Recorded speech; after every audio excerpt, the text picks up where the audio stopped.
the field goal. He's got the premiership. All right, guys, welcome back to another episode of Between the Sticks, episode 4 today. Round 1 officially started, but before we get started, delve into all the topics in the NRL world today. Hit the like button, comment down below, and subscribe. The vlog is officially out, the first vlog of 2025, the Bulldogs and Dragons. It was a good start to the year. The Bulldogs got the win, so yeah, make sure you go check it out and share it around. Now, honestly, what a vlog that was. What a win and what a vlog. Yeah, what a start to the season, man. Hit the ground running. I didn't expect Dogs to win round 1. And it was, us three tipped them. Yeah, we did. Felt positive, and there's a lot to take out of that game. Yeah, it was just a good feeling to get the win. We got some winnable games coming up. And yes, we just felt a bit tired at the end. But yeah, like majority of the game I was happy about. That's how you know we're going to have a different year. I think so. Yeah. Because we haven't won a round 1 game since 2022. Yeah, for about 3-4 years, Yeah, Cowboys 6-4 in... Yeah, I remember that game. 2020. And I like to call it 6-4 reverse. Oh, yeah, that one. And I like to call it reverse psychology. Yeah. Because I did tip against the Doggies and we ended up winning. So I'm not going to take all the credit, but... Maybe tip them always against. So tip Titans this week. I mean, I did at certain points in last year's season. Yeah, but you did. You did. Maybe I should start doing it. Sacrifice one tip. I noticed in the vlog you never caught Cerraldo. Honestly, I forgot did about that. He was calling someone. Nah, Usually you do the phone service was a bit bad. Telstra. Nah, Cogra, man. The reception's horrible there. I don't know. Belm was a bit better. And we had, that's how we're going next week. We had business. Yeah, business. Yeah, but footy's back. It's good to have it back. A lot of good games happening this week. You know, we're going to review the next coming fixtures. The first game, boys, what are we talking about? We got New Zealand and Manly. New Zealand, Manly. Now, Manly had a fantastic... No, actually, you're wrong. We got Newcastle Dolphins. No, but we've just simplified it to you want to simplify? Sorry. Just the main game. Yeah, just the main tough games. So Manly were victorious against the Cowboys. Looked very strong. Looked solid. Turbo, Cherry Evans, Gary. The whole team was very, you know, as Anthony says, on dot. Yeah. But it was a good performance from Manly. Cowboys, terrible, absolutely terrible. But we're looking into this game. Manly should be favourites. Warriors had a terrible game against the Raiders in Vegas. But again, you can't write the Raiders off at home. They're always a tough team to beat there. The Warriors. Who did I say? Oh, sorry, Raiders, the Warriors. yeah. Sorry, the Warriors, you can't write them off. But yeah, I think Manly's got too much class. And again, I've predicted them top 4 for a reason. And I think they're going to keep on going. So yeah, Manly should get the win there. Yeah, I agree. I think it's going to be a tough day for the New Zealand Warriors. First game at home, the fans are going to be pumped, ready to just help their team. They're like the 14th, play in the team, sort of. So if they can get a win, it can really push their season starter because the fixtures they do have coming up, it's going to be tough. Manly, I think they're heading into the right direction with the squad they have. Cherry Evans, as much as I don't like him, I think he's one of the best players in the game right now, probably behind Cleary in that. So he's been phenomenal. And just watching Manly, the way they attack, it's just so inspiring to watch. You got Turbo with the line breaks, the support runs he keeps on doing. Gary, such a consistent player. Jason Salad, who returned back from injury. Up and down season last year due to injury, so it was good to see him back. But yeah, I think it's a no-brainer. Manly will win this game comfortably. Yeah, I feel like Manly is going to win after their performance against Cowboys. Bro, Luke Brooks, man, I think he's playing very, very exceptional. Last year had a very good season as well. But they moved the ball around like during the game as well, like 80-90% of the game, like they dominated Cowboys like quick passes. Yeah, quick passes and that. And there was a lot of speed. There was everything that you can think of. Warriors, I don't know, they still got a young squad. It's going to take them time, but end of the conclusion, I'm going to stick with Manly. It's going to be I think it's going to be a 14 plus, man. Yeah, that's what I think. Do me Manly too, man. Yeah. They've hit the ground running this year, and a lot of people tipped them top 4, and they've even potentially premiers. So this early on, man, I think they get that win over Warriors. Yeah. Warriors don't look amazing at all. But next game, Panthers and Roosters. That's another big game, blockbuster. Yeah, Roosters had a tough game against the Broncos. They started off well, but fell away. Panthers showed resilience. You know, they were trailing against the Sharks, and again, Panthers do what Panthers do. Just exceptional. Cleary, fantastic performances, best in their position. And again, I think Panthers, it's not at Penrith Stadium now, it's at CommBank because they're renovating. But still, I don't think that will affect them. You can't really, you know what Panthers are going to do. You can't really explain why they're going to win. we can say why Roosters are going to lose because they're short on players. But one player I want to give props to is Robert Toya. I think Robert Toya, fantastic player. Debut, he was just phenomenal, and he's a very prominent player, and they got to really sign him an extension so he doesn't leave. The future I know is a lot of clubs are going to want him. The future is bright for Roosters, like you mentioned, Robert Toya. You've got, can't pronounce the center's name. He's got the longest name, Kawata, whatever, somewhere around that. But he's good. Sandon Smith. On his day, he's a good player. He just needs to bring that consistency. It wasn't the best game. Yes, he was on the score sheet. But yeah, Roosters, we've said it last week, I think it's going to be a long year for them. Panthers, it wasn't, I'd say, their best performance against the Sharks. I think Sharks were the better team.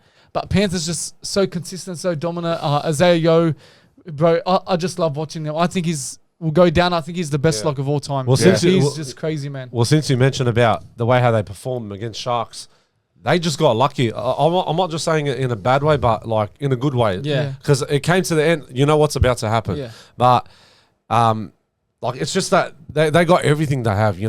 Cleary, he knows the works. Isaiah knows what his role is. Liam Martin, his aggression. Yeah. Targo as well. Yeah. He's always outstanding on the side as well. But Roosters, like how we mentioned it, like I think they're gonna be struggling this year, and like they're not gonna get Sam Walker back and Brandon Smith back. Never seen Tedesco that frustrated. Yeah. I've never seen him that type of player, and just he knows what season is coming for Roosters. But their performance wasn't the greatest. Like no, it was just bad. It was just a bad downfall. I would say. Yeah, everyone expected it. Maybe not expected a big thrashing like that, but Panthers should. So I'm sitting with Penrith. Actually, 1% of people actually tip Roosters. Wow, it's 99-1. That's probably Luke. Yeah, probably Luke. Sorry, Luke. Shout out Shout out to all the Roosters Mania TV podcast. Shout out, man. Honestly, they hit the ground running with their podcast. No, they're doing exceptional, man. Shout out to all the boys from there. But next game, Dragons and Rabbitohs. Dragons. That's Rabbits. another tough game. Should be a good game. Actually. Dragons are look, I've put them top 8, but after that performance, I still think it was good. I don't think it was like wow. I still think they've got so much to improve on with the squad they have. Valentine Holmes was very good. Now, Damien Cook didn't have the best performance, and I'm surprised they did sign Damien Cook. I think Jacob Little is a fantastic hooker, and I think they could have it could have worked for him if he just remained the hooker. Dragons cannot have a season again where it's just win loss. They can't, man. If they want top 8, they need to be consistent and get like 4 wins in a row, 3 wins in a row. They have to perform as well. Yeah, on the field. I think they'll beat Rabbitohs just because of that. Like I said, win-loss, they always seem to have that in their season every single year. Rabbitohs had a good performance against Dolphins. Very tough, very physical. Humphreys, that guy looked good at halfback. So good signs for Rabbitohs under Wayne Banner, but I still think Dragons will be strong. They'll get the win. Yeah, I'm going to go Dragons. Look, they bounced back the last, 15 to 20 minutes in our game before the game was finishing. They played all right. Like, they're showing signs, but it's going to take them a bit of time. But like Shabel said, you can't win games and lose games. Like you got to have a good record. You got to keep that momentum going. Yeah. But for Rabbitohs, they got lucky against South Sydney. Dolphins. Sorry, my apologies. No, they got lucky against Dolphins, but they performed well. You know. Yeah, so I'm going to stick with Dragons. Yeah, Dragons will be a comfortable win. Yeah, Dragons held their own in that game against Dogs, man. They almost did come back. Yeah. I feel like, man, they've got the team to do it, especially against Rabbitohs. That'll be a great test for them. But yeah, I'm tipping Dragons. They just need to... Defensively, I don't think they're good. They're leaking too many points. It was round 1, bro. You can't. Round 1, but last year they call it match fitness, man. No one's ready round 1. It's always a tough challenge that first round. We can't. Manly could have the biggest fall off. It's just round 1. Who knows? It's just nothing set in stone at all. It's just first game. We've got to give it time. By round 10, we might know who's going to be where, what. Yeah. But yeah, Rabbitohs, it was a solid performance, I'd say. Don't write them off completely. They can cause an upset and go back-to-back wins, which they need to really, every win is important at this stage. I know it's early, but it just started. Monroe's out for 8 weeks too. Yeah, you want to. Oh, he's injured. He's out. You want to take every win you can. So, but I'm still tipping Dragons. But don't write off the last game. We're gonna, of course, go through is Bulldogs and Titans. Yeah. Look again. We had them last year round 3.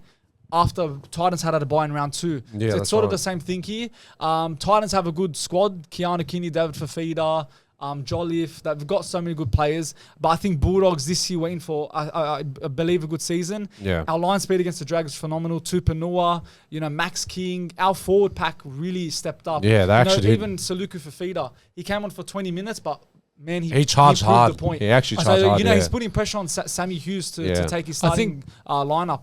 Tupanua, I think he should stay on the bench just because he's that impact player. Yeah. Just like Josh Curran's on the bench, you've got two great impact players. You've got Curtis Moran on that bench. So our bench is looking very sustainable and good for the future and for the season. Yeah. The only player I would like to change for this week is Salmon. I don't think he should be in the squad for at least a few more weeks. I think he needs to work on a few things.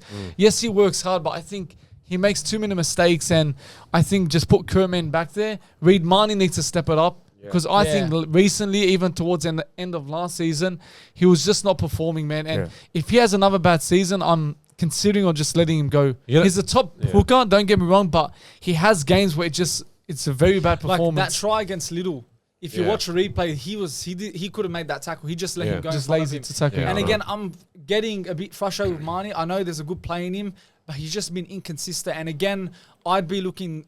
Right now, I'd say get in, develop a youth. Like Mitch Moses, Mitch Woods. Whoever's a hooker right now in the system, get him in, and then I'd shop Marnie off. Because Marnie on his day, he's such a good winger. Hooker. Sorry. But he just needs to fix on a few but to be fair, they were shutting him down that game. Yeah, they were. The Dragons game. Shut him down. So like it's Jefferson and all them. Yeah, I get what you're saying, but he's in terms of last year too. Like he'd have like an on and off games and cost us a lot of games. Yeah. But I'm tipping Dogs this week too. Yeah, I'm tipping Dogs, but their performance was exceptional. But I think the man of that match, I'm going to give to Satili, man. Satili was exceptional. That 2 tries, man. So talking about that, every week we're just going to say who's your player of the week. Yeah. Right. I'm going Daly Cherry Evans. I think I said it when we were speaking about the Manly. I don't like him, but he's so good, man. He's just the way he controls the game. He attacks. He just knows where to be at the right moments of the game. When there's a line break, he's there supporting with Turbo, with Garrick. So I think he's player of the week. Sam, I'm going to go Payne Haas. He was he smashed the Roosters. No one could hold him. And it's not really a surprise. We know Payne Haas can do that, but he was fantastic. So I'll go Payne Haas this week. I'm going to go Satili. Yeah, Satili was exceptional, bro. 2 tries, outstanding, man. You can't say anything else. I'm going to go... I'll probably go Tupanua too, man. I feel like the debut he had, man, he hit the ground running, smashed it for the Dogs. But especially because it was a debut. It makes it extra special. But you know what I love about Tupanua, bro? I know he comes from the bench, but what's good about it, when he sees the holes, he'll go straight in. That's what you want to aim for. We're going to see him score a lot of tries this year. I think he's going to go for double tries this year. He's always putting tries every week of the game. That's what I love about him. Well, we're all keen for Belmore this Sunday at 6:15. Should be a sold-out stadium. Well, look, at least we're not Para fans now. Para fans, I think their season's done, man. Yeah, man. Injuries left, right, and centre. We got Dylan Brown being shopped to Knights next year. So you already know that's going to affect his... potentially his gameplay this year. And they did get pumped against Storms yesterday. That was a building. 42-0 at half-time. Is the Eels season done? Look, I won't say done, but it's off to a terrible start. Yeah. With Moses injured, Madison injured, you got Dylan Brown now signed for the Knights. The smashing they got. Yeah. This is going to affect them mentally, especially because they're all young players. Yeah. A new coach. So they got the Tigers this week, which could give them a chance of a win that can remove all this pressure off them. But this is not the start the Eels fan wanted, the players wanted. And your prediction about wooden spoons, if it goes wrong for them, it's going to go completely wrong. Well, and they could it's working at the moment. They can't, it can still have, but over the years when someone can see 50 points, they can't win it. So technically their season is over. But Parramatta, I think they're in the same situation with what Bulldogs were in and what Tigers were in. They had signed a new coach, a refreshing coach. Actually, a coach that just his debut season as a coach, Jason Riles, Serraldo, and Benji Marshall. And heading into the season, everyone's hyped up. Bulldogs were, Tigers were, and we're going to see just the hype fade away. Yes, they're excited for the season, but we're going to see many issues in the club. Yeah. Just the performance-wise, and soon, I think give it 2 more years, and I think they'll be where they want to be. I put them top 8, but I think after that, I don't think they'll get it. Yeah, it's a big downfall for them. And the way how they performed yesterday against Melbourne Storm, that was very atrocious. Disgusting. The team just needs not a enough. It needs a gel. Yeah, because they got a young squad, and they only got the most experienced players Dylan Brown and who else? Hopgood. Even Paulo as well. Paulo, yeah. Yeah, but the young talents, look, they need a bit of time. Like they need to have a bit of time to gel in for the next couple of weeks because they're gonna have big tasks coming up. You got Tigers next week, and who do they got? The week after, Bulldogs as well. So it's gonna be a tough challenge for that. And people say if Mitchell Moses was there, he would have made a difference. I still think they would have got they would have lost, but maybe not the way they did because he would brought some stability into the squad. The way they played, his kicking game would have helped him a lot. But with his injury-wise, you know how they said his foot injury is like 6 weeks? I think it's going to go more than that. I think 8 weeks, 9 weeks, 9 weeks, sorry, the maximum. For the Eels, no, I'm just saying, no, because the foot injury is like the worst. I know that. It takes time to heal up. I feel like it's somewhat over, but I don't know. I just maybe you might be right, bro. I don't know, but I don't know wooden spoon. Yeah. But like they're going to...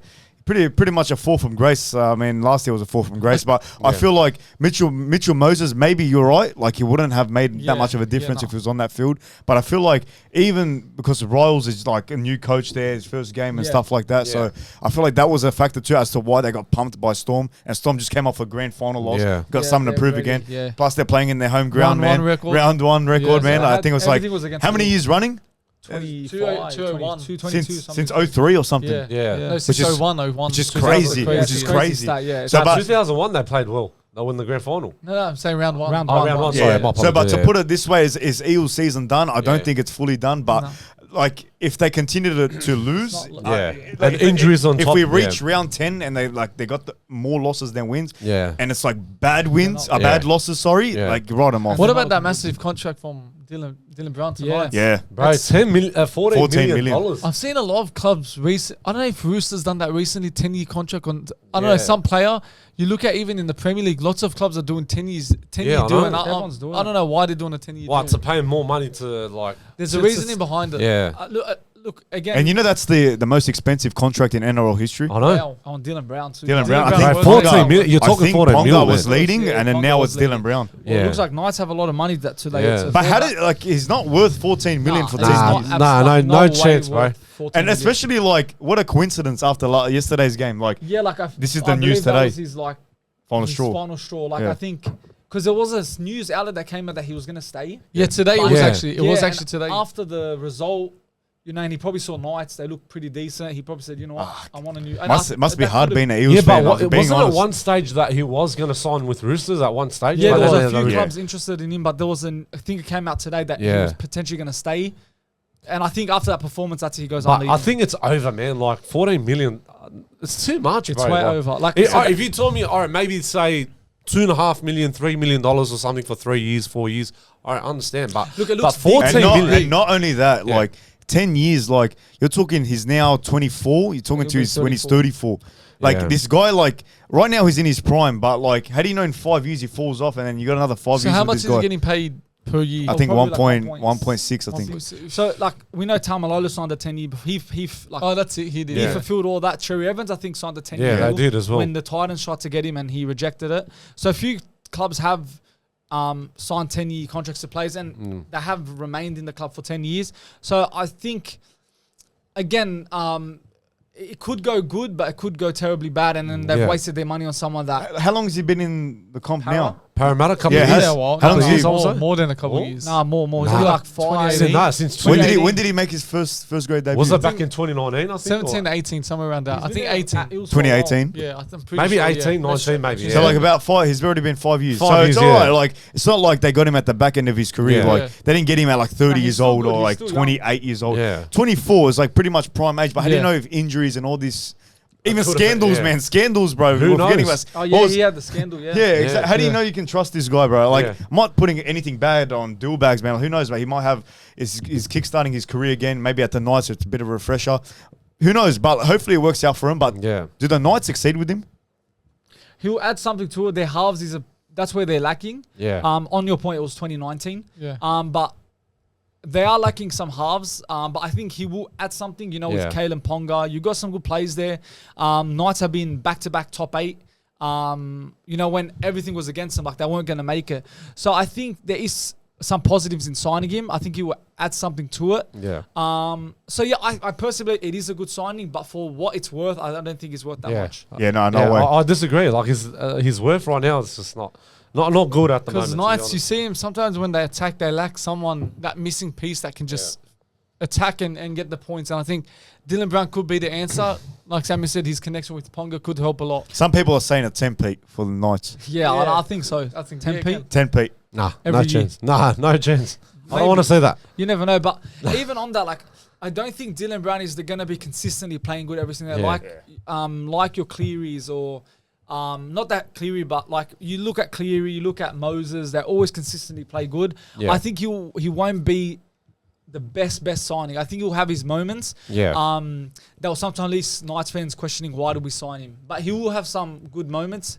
I think overall will be good signing, but not the greatest signing. Yeah. Now let's shift our focus to the Tigers. They start their season with another loss at the start of the year. Yeah. And watching that performance, I get glimpses of 2024 where they're playing good, but they just can't get the win. Yeah. Are we seeing that again this year? No. No, they're different. No, the way that how they performed against Newcastle, they played so good in first half. Because I was watching that game and they were leading, I think 8-0. Me and someone watching it was 8-0. Yeah. I can see Knights winning this if they don't get more points. And I just saw it coming and look what happened. They lost 10 points. You always got to cut them some slack because it's round one. It's only round one. And for Tigers to only lose by 2 in round one. Yeah. But that's Knights. Like it doesn't matter who it is, man. No. Round one is a different ball game. A new 100%. Season, like you're at home, you've got so many signings. To lose to Knights by, like, for me, you should be winning that game. We got pumped by Eels last year. And we had a great season. But that's you're talking about Eels. No, we didn't have a good season the year before that. No, last year. No, last year. Yeah, but we started... Round one, we got pumped by Eels. Yeah. And then we had a great year. So what's stopping Tigers from having a great year? That's a fair point, but I'm just saying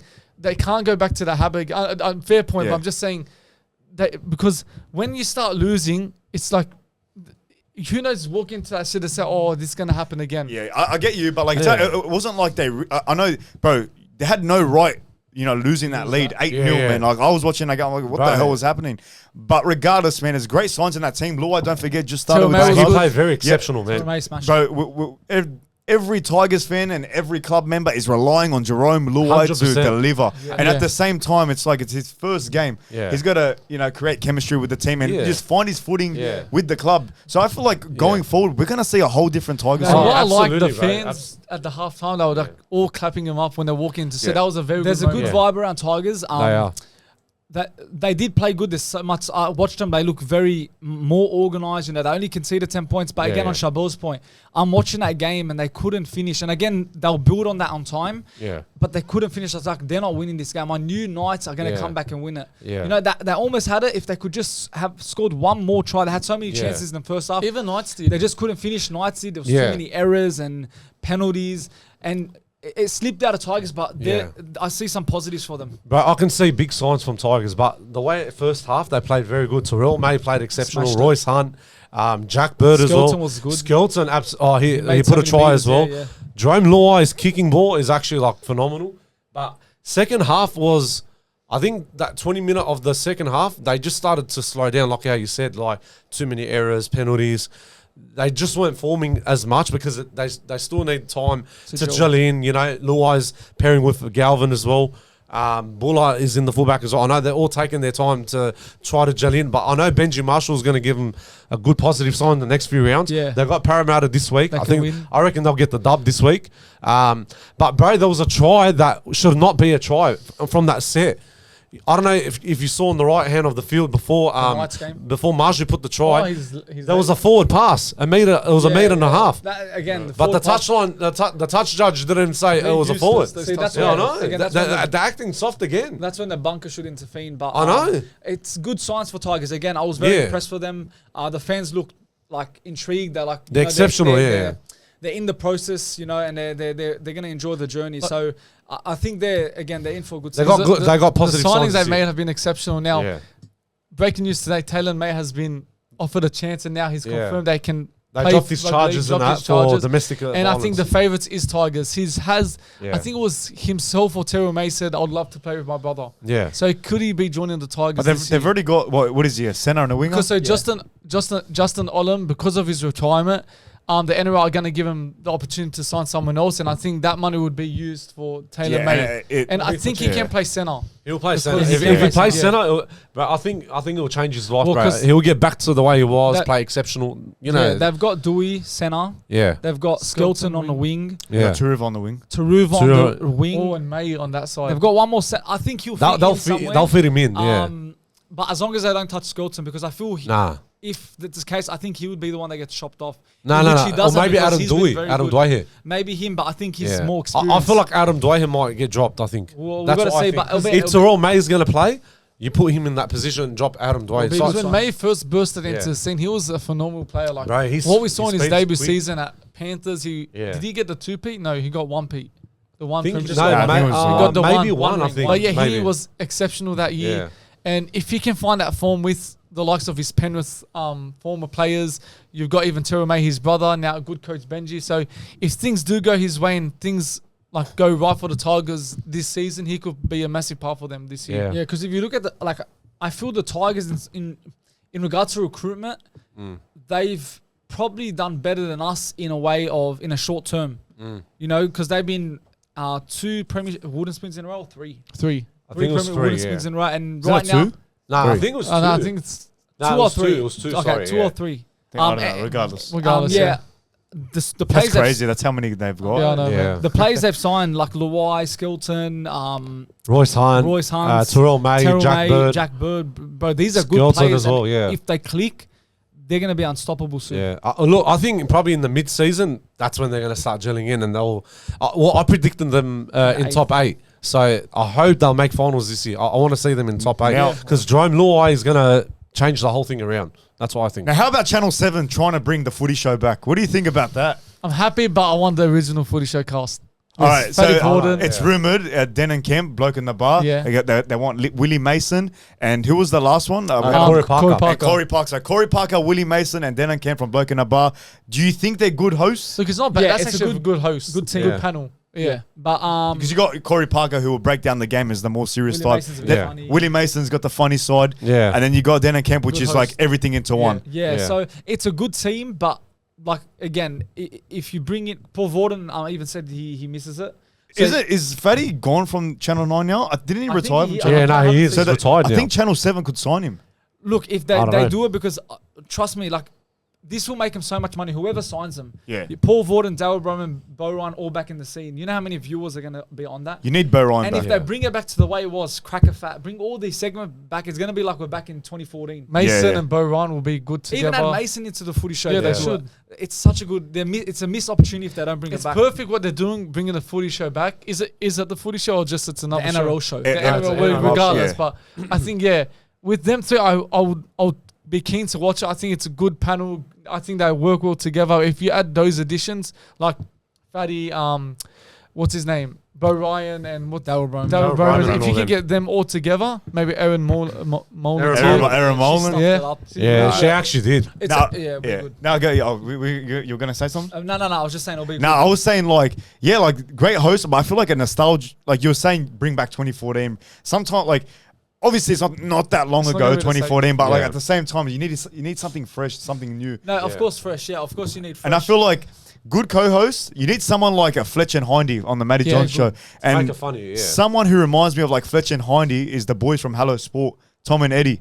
Top blokes, the most funniest blokes. I feel like, bro, you watch their podcasts, man, like, the funniest blokes, man. Like their live streams, even when they did it with Fred and stuff like that. So they've got that chemistry there. Could you imagine them hosting a Footy Show type? Would be good. Show. So like, I feel like they bring like the young audience, to watch that Channel 7 version of the Footy Show. And at the same time, they bring that Fletch and Hindy type vibe, the segments they bring. And you can bring a Corey Parker there, someone from the NRL like a Willie Mason to break down games. And like I feel like that is like the dream team. Yeah. They'll be like your Fatty, your Big Man, your Bo Ryan. And you go into them eventually. It'd be like that whole, that panel will be like legendary. Maybe if you want to even throw Matty Johns in there, I don't know if he's still contracted to Fox League. Yeah.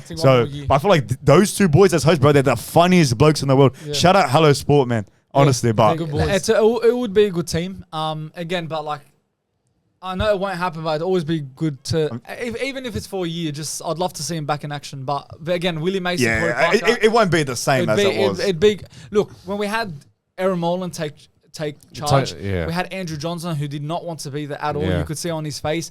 I remember Bo Ryan, the first episode, they didn't even have him a chair. Yeah, I know. Like, that was just the worst team ever. And that really ruined, in a way, the Footy Show. But again, if they can get the team right and bring in some good, fresh segments, I think it would work, and I would be all for it. We'll find out and see what happens. What they're going to announce it probably the next couple of weeks or something, or I don't know. We just got to find out. This is rumored, so it's rumored. Yeah, it's good they're bringing it back because we need the Footy Show back, man. You're the rumor mill. Yeah, this guy's a rumor mill. But anyways, that's a wrap up for Between the Sticks for this week, guys. If you're new here, like button, subscribe as always. Make sure you're following us on Spotify, and we've got many videos to come this week. Stay tuned. And other than that, that's been the Touchline, and we are out.